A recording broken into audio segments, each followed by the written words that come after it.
All right, welcome to Newsmax Daily for a busy Monday, August 4th, 2025, and welcome back to business on the first of 4 Mondays this month, the 234th birthday of the U.S. Coast Guard, established by the very first Congress on this day in 1790 as the Revenue Marine Service to combat smuggling and tariff evaders. How about that? Yeah, I'm not looking for leverage. I'm looking for fairness. We want reciprocal as much as possible.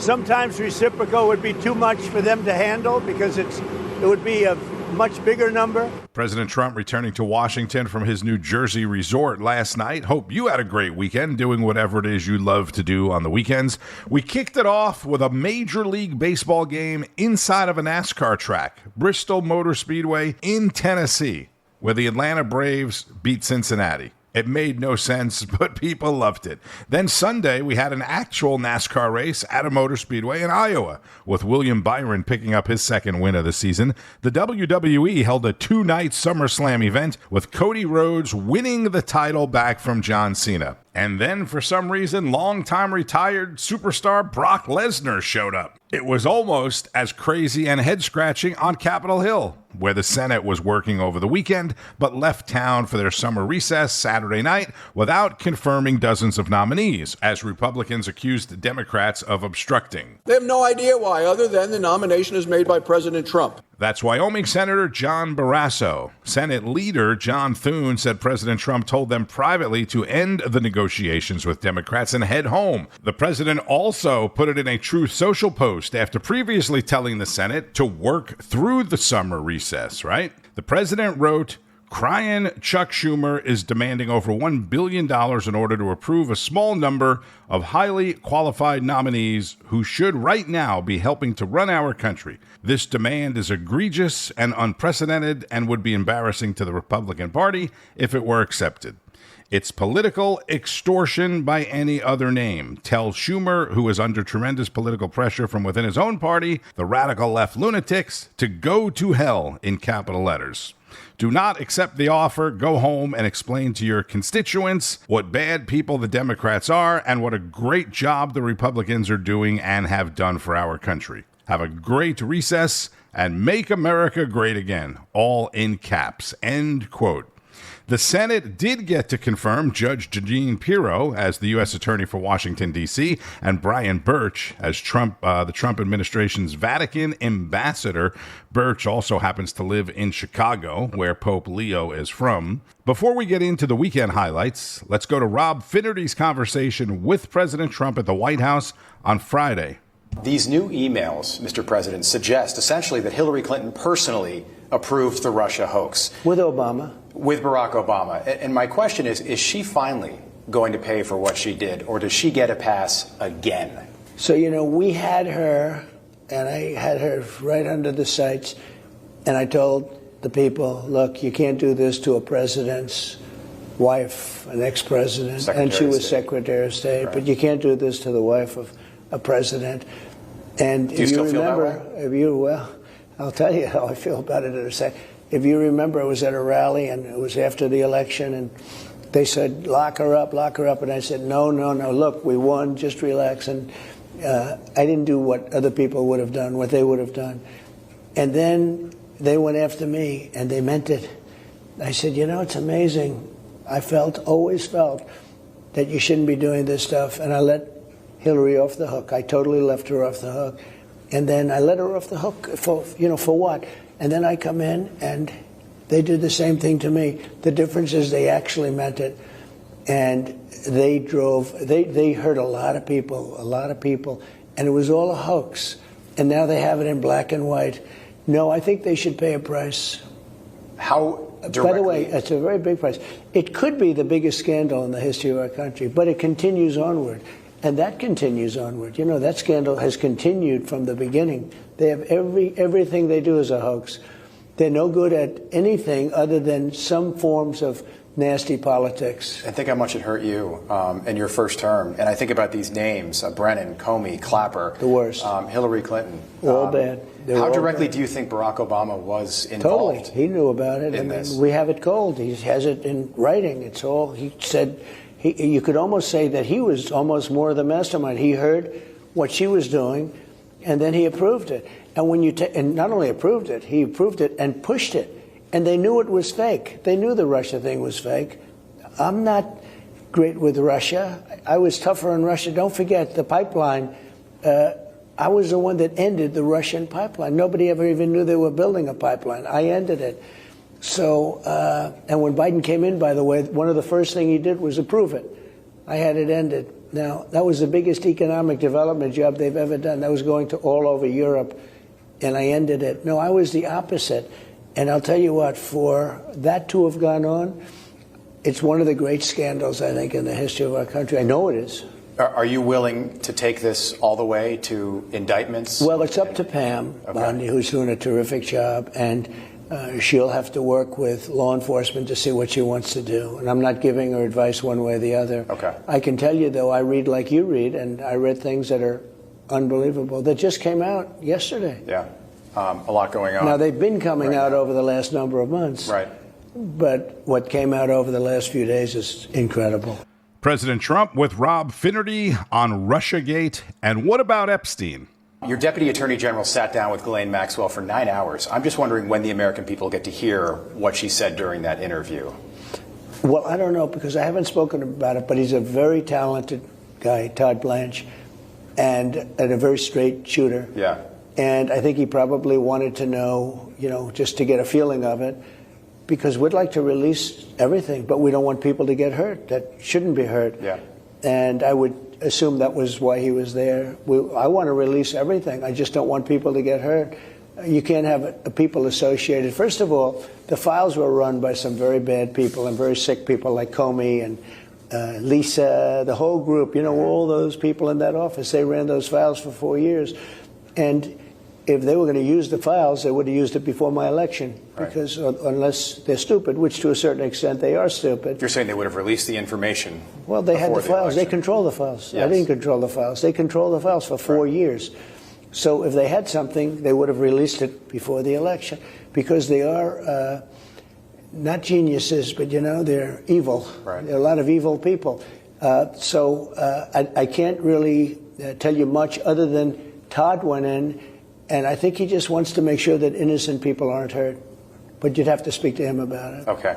I want to ask you about the situation with Russia, Mr. President. Sure. You have tried for the last 6 months to end this debacle in Ukraine that's now in calendar year number 4. Today, just moments ago on Truth Social, you announced that you ordered 2 nuclear submarines to undisclosed locations because of something provocative that was said by one of the Russians.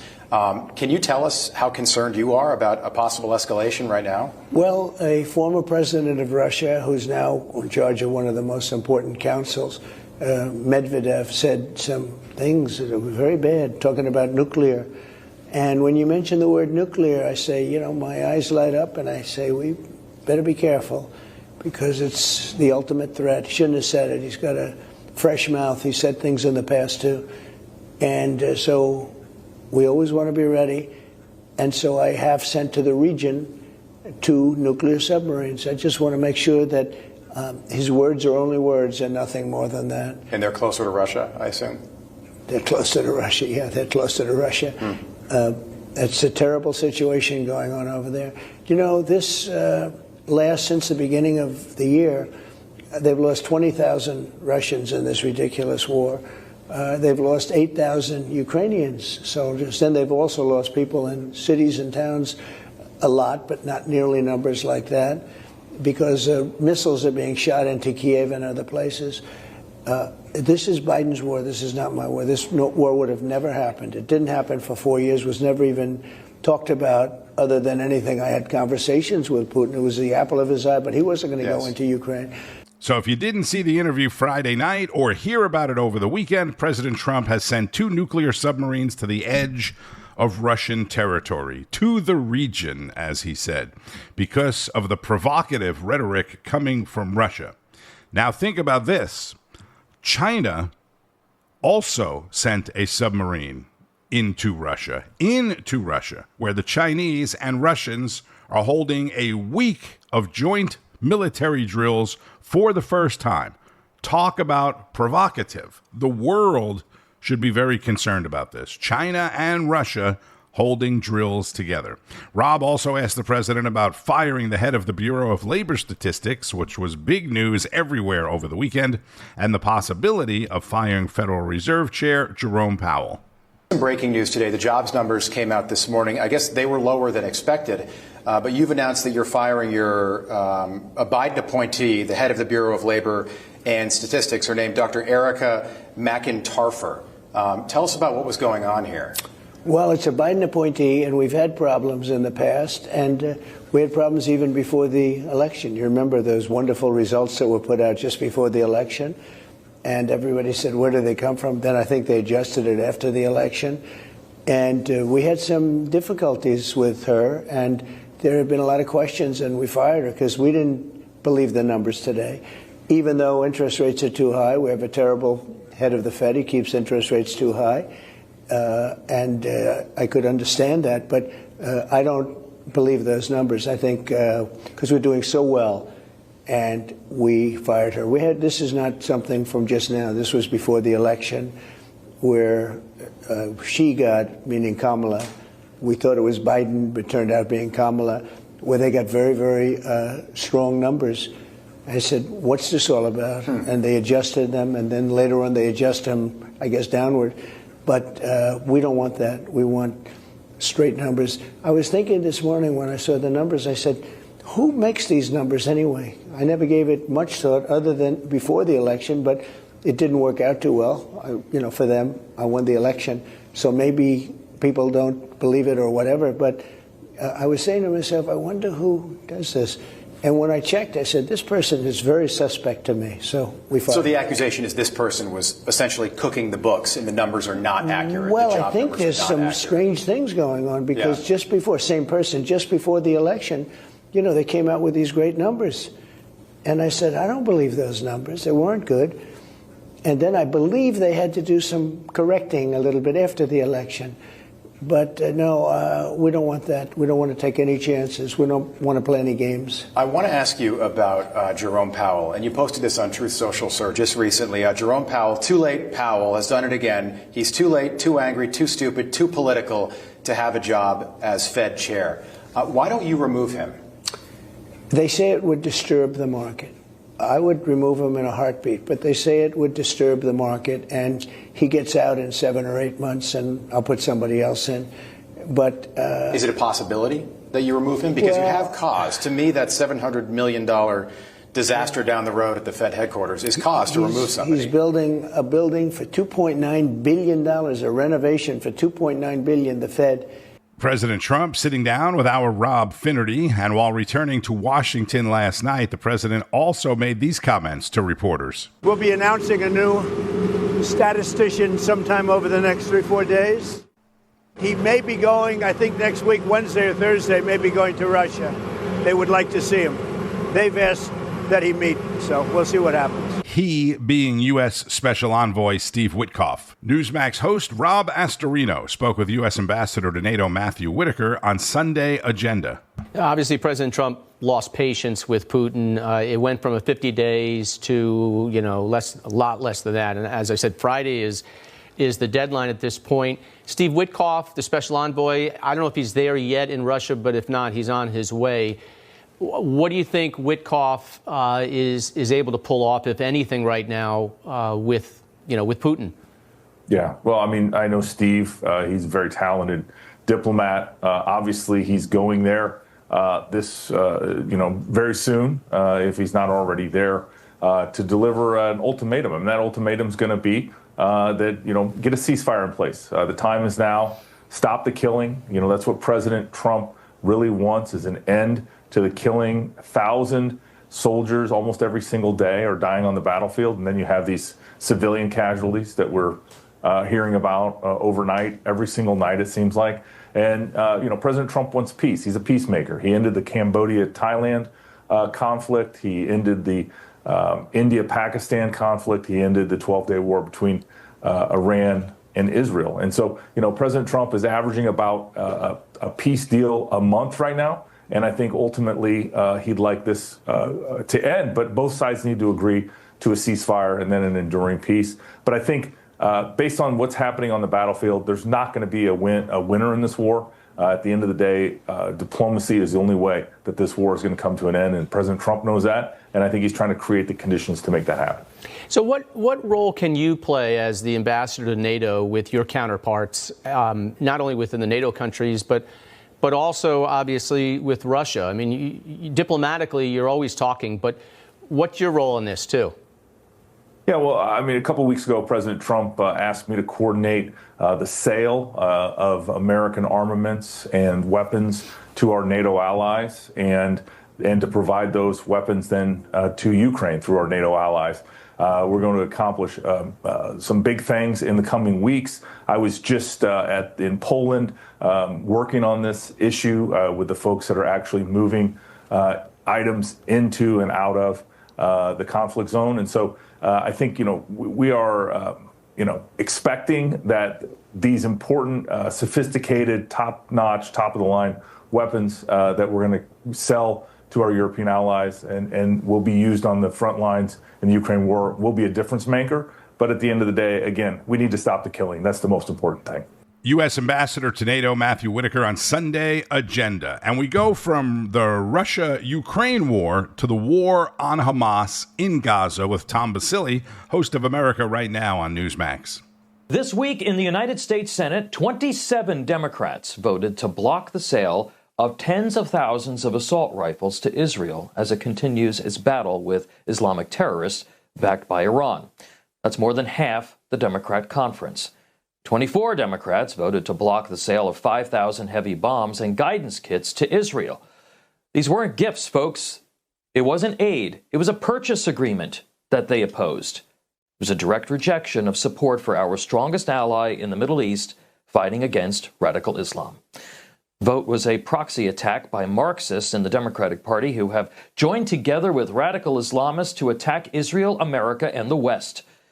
After Israel's bold retaliation against Hamas, Hezbollah, the Houthis, and Iran since the October 7th massacre, the left has struggled to temper its nature to criticize Israel, but no more. As anti-Semitic attacks become commonplace and excused here and elsewhere, it is clear there has been a shift in tone that benefits the terrorists. Over the last 2 weeks, French President Emmanuel Macron said that he would recognize a Palestinian state. The UK's Prime Minister Keir Starmer has said that he will do it as well unless Israel just stops fighting against a terrorist organization. Other European nations may do the same.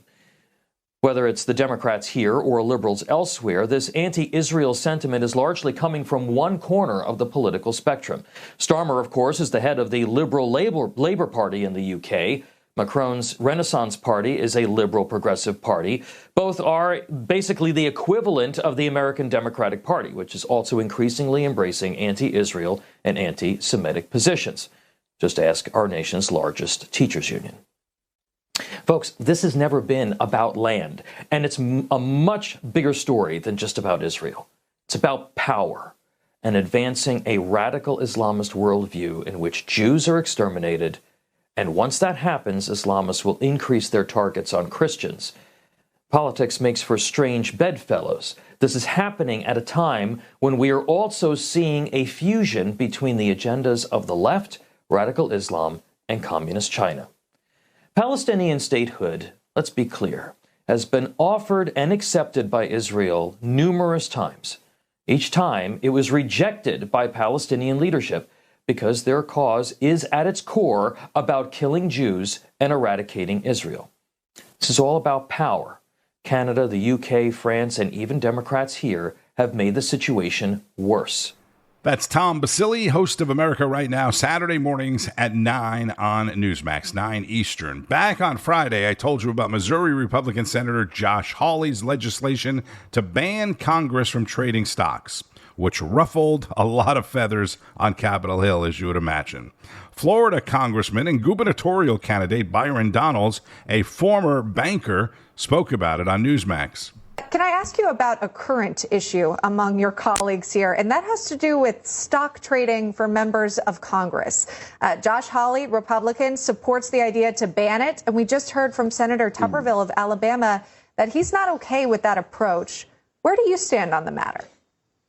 Well, a couple things. One, I've got a chance to read Mr. Hawley's bill, and I think there's a similar bill in the House. I think the bill needs to be amended. And the reason why is that you have a lot of members on the Hill, myself included, who do not personally trade securities. We do have brokers who have trading authority. And I think this is important for the American people to understand. I'm going to talk personally.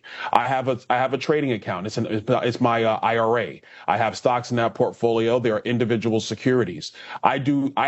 My broker has trading authority. I could call in and make trades, but I do not do that. And if you check the notes of my broker, they would tell you he does not call in and initiate trades. As somebody who was in the industry, that's how we talk about it in the financial world, initiating the trade. So I think there has to be a blanket ban on members and their spouses or independent children initiating trades. But if you have a broker who has trading authority and they trade on your behalf, I think that's perfectly fine. If you want to do the blind trusting, okay, but my question is who's going to pay for it? If you're going to make a member sell their securities like myself, am I not responsible for paying the taxes on that? I think that's the piece that Mr. Tuberville was talking about. Not every member of Congress is rich. Like, I'm not rich. And if you do this job right, you actually lose money in the whole deal. But there are, really quickly, there are those that are very wealthy, and you can point to where the money is made. I'm curious, in your opinion, do you believe that there is or was insider trading happening with members of Congress? Oh, yeah, I do. I think Nancy Pelosi obviously is the one everybody likes to talk about. There are others. And that's why I'm saying if you want to take the Hawley bill as a starting point, that's fine. I think for members like myself who have brokers, where the brokers have express trading authority and they trade on behalf of a member of Congress, I think that's fine because you don't have the member giving information to the broker. And that's the key thing. So I think that piece is fine. That should be allowed. Everything else is fine. If you want to raise the penalties, raise the penalties. I'm all for that because members should not be initiating trades, period. I don't initiate trades. I don't think members should. And I think there has to be a very clear penalty structure around that. And I would also add, and again, I spent 5.5 years in the investments industry. So I'm telling you from personal knowledge, every broker that writes a trade, they have to write notes based upon how that trade is executed, whether the broker provides the information or whether the client provides the information. I think for members of Congress, the notes from their brokers should be given, quite frankly, to the Ethics Committee to hold in the event that there has to be some formal investigation. So I think there's ways to do this, but as a member of Congress to take away, frankly, their constitutional rights to own assets, I don't think that's the end all be all of how this should be done. I get it. Nobody wants Pelosi or anybody else making millions of dollars on insider information. That is wrong. That should be blocked. But members of Congress also should not have the ability to own assets taken away from them simply because Nancy Pelosi and others have just a very low ethical standard. Yes, clearly not a cut and dry issue. Florida Congressman and former banker Byron Donalds on Newsmax with Emma Reckenberg. More than a decade ago, the Stock Act was introduced by late Senator Joe Lieberman. It prohibits the use of non-public information for private profit. It became law, but Hawley's legislation would essentially prevent Congress from trading at all. I mentioned Byron Donalds is running for governor in the state of Florida to succeed Ron DeSantis, whose wife, First Lady Casey DeSantis, has hinted at a possible run for the position herself, but she has not declared her candidacy. All three of them, the DeSantises, Donalds, and other prominent Florida Republicans, all spoke at a Republican Party of Florida event in Orlando this weekend. I did not get to go to that event. Senator Rick Scott, who was previously the governor of Florida, came out and endorsed Byron Donalds. Former Democratic Congressman turned MSNBC political analyst and Trump hater David Jolly is running for the Democratic nomination for governor. In North Carolina, Republican National Chair Michael Whatley, endorsed by President Trump, officially announced his campaign for the U.S. Senate seat there that will be vacated by Thom Tillis. If he wins the primary, he could face former North Carolina Governor, Democrat Roy Cooper, who has yet to lose a race in North Carolina. And I noticed in the beautiful city of Charlotte, the Queen City, where I used to work, a very blue city, there was another deadly shooting this weekend. On Wall Street, stock markets pointed to a much higher opening coming off of Friday losses. This week will be highlighted by dozens of marquee earnings again, including Palantir, Disney, Eli Lilly, to name a few. And good news over the weekend for Elon Musk. Tesla has granted Musk another $29 billion in stock. Bitcoin and most other cryptocurrencies were just slightly higher this morning. Bitcoin sitting right around $114,500. According to the White House calendar, the president has a scheduled lunch with Vice President Vance today, who celebrated his birthday over the weekend, perhaps a birthday lunch. And that is about it outside of his daily briefing. But I imagine with all that's happening and all that happened over the weekend, we'll be hearing from the president at some point. Be sure to keep up with all of it and breaking developments throughout the day on Newsmax N2 and at Newsmax.com. Also, make sure you have the Newsmax app so you're up to date anywhere, anytime. The news starts each and every morning with Wake Up America, followed by National Report, Newsline at noon with Bianca De La Garza, Chris Salcedo Show, Rob Schmidt tonight, Finnerty, Greg Kelly, The Briefing with Ed Henry, Todd Starnes, and much, much more. I'm Tony Marino. Thank you, as always, for listening. Enjoy the rest of your Monday. Aside from the Coast Guard's birthday, today is also National Chocolate Chip Cookie Day. So there's that. And keep on fighting the good fight. News breaks every minute, every day. You need the app, the Newsmax app. Find it free on your smartphone store. Then watch us anytime, anywhere. Information. Truth is freedom. Is Newsmax. It's real news for real people.